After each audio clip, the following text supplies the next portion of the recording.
Hi, Jonathan York, Bay Financial Partners, looking at the investment markets. Really a pretty big next couple of weeks for the US as you start to see the earnings report season coming through.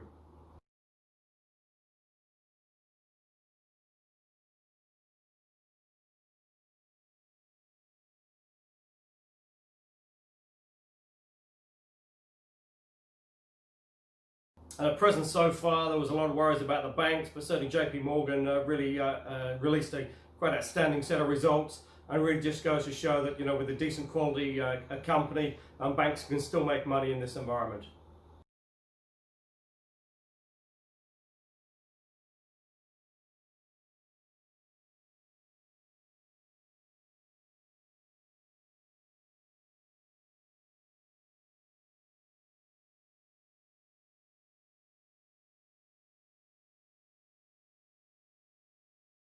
Now that added to the big tech companies as well, which is still pushing on at pretty interesting rates.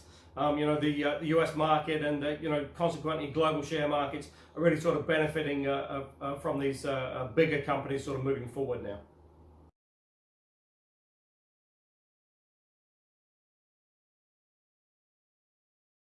And obviously still not out of the woods yet, but certainly some encouraging signs.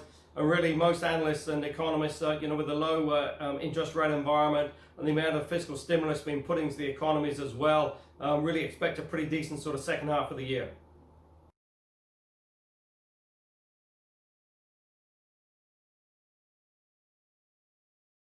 But obviously the big issue in the US is still the increasing number of cases of COVID, especially in the southern states.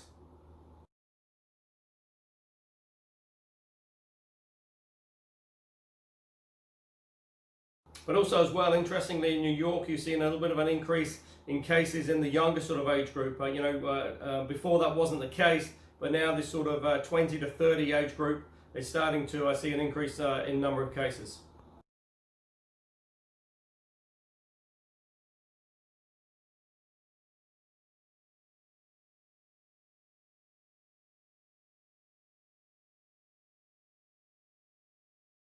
And that really appears to just be put down to sort of naivety and sort of lack of social distancing, already thinking that the virus is gone now, they can sort of go back to normal.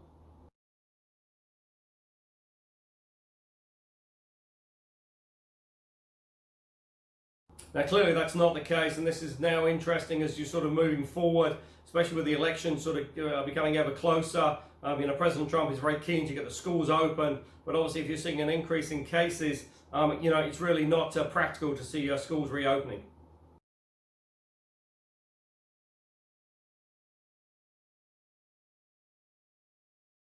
This has led to quite a bit of criticism of Dr. Fauci, who really was the sort of medical expert and still really is, but he's certainly coming under increasing pressure.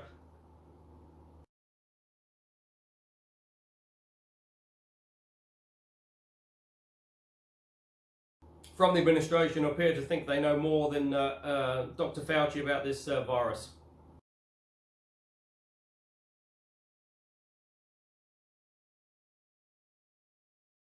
The other interesting fact, obviously, in the US is the number of the amount of money really sitting on the sidelines and still waiting to be deployed. If you look at it, Nasdaq is now at 50%, over 50% from its March 23rd lows, and it's just a question of when this sort of fresh money comes into the market.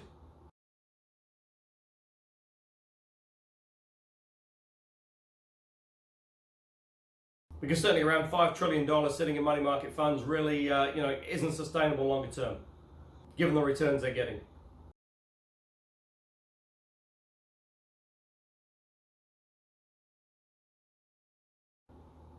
Slightly better news from the UK as they sort of started to reopen the economy. But an interesting development, they sort of announced this morning that Hawaii, the 5G network, is going to be taken out of the UK, and they're going to have to find an alternative network to operate their 5G network.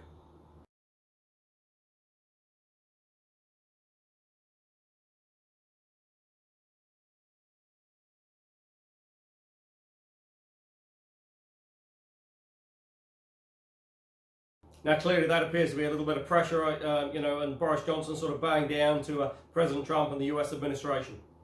This will cost the UK quite a substantial sum of money at a time when, really, times are pretty tough, and the purse strings certainly really can't be stretched too far.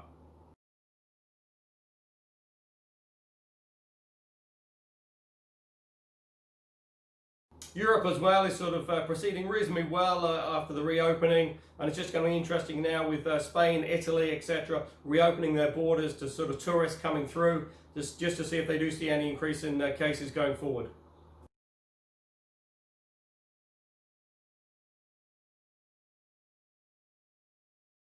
Interesting as well, the data coming out of China is really quite positive. Their sort of PMIs are above 50, which sort of implies sort of expansionary economy.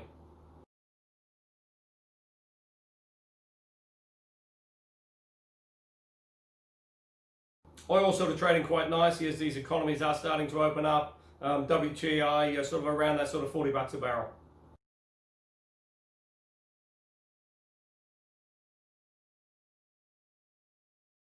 Australia facing its own sort of resurgence, if you like, in cases, with sort of Victoria border with New South Wales being closed, and sort of parts of Melbourne in lockdown.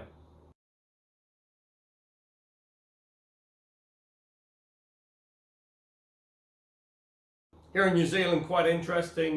Still got increased cases coming through, really from returning residents from overseas countries that had COVID.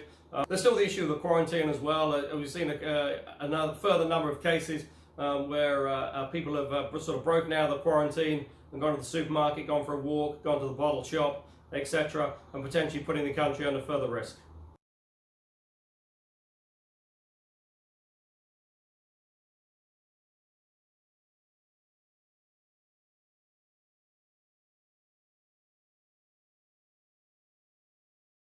But obviously the big news here in New Zealand has been the resignation of Todd Muller after just 53 days in the role as leader of the National Party and leader of the opposition.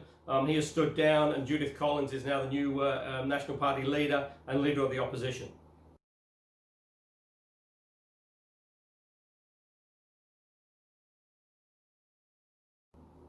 Now this could be quite interesting, because if you wind back sort of 3 years ago, Labour were in a similar situation. Jacinda Ardern came through, took over the leadership, and then swept them through to victory at the polls.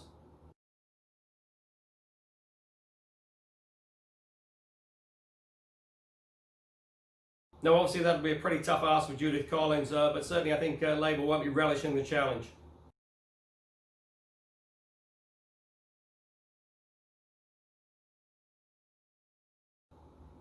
It'll be a pretty tough fight now through to the September election.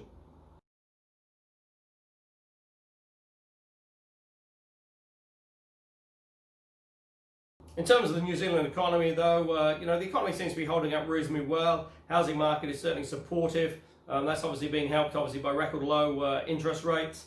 Mortgage rates, are really very low and certainly supportive for the housing market.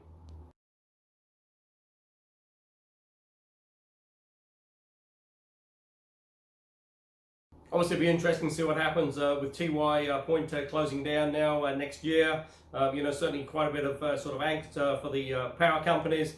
There was initial sort of spike sell-off, knee-jerk reaction selling, but that started to recover now as sort of a little bit more sanitary return. And certainly, if you look at the energy shares, they're still providing a pretty decent dividend return.